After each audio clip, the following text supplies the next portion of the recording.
જઈએ બાલટી વરસાદ પડે ને એવો બફારો થાય ને બાપુ. પણ હું તમને એક જોરદાર કામ બતાવી રહ્યો છું. અમારી કંપનીમાં જે ડેન્જર કામ થઈ રહ્યા ને એકદમ ડેન્જરવાળા.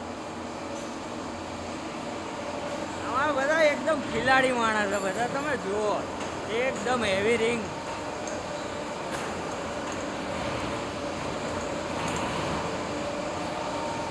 બીયા વગર કોઈ ડર નહીં.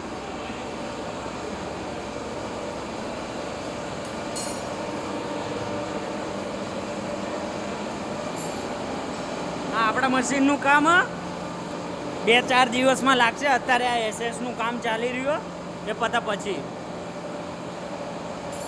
એક આ હેવી પ્લેટો એ આવી.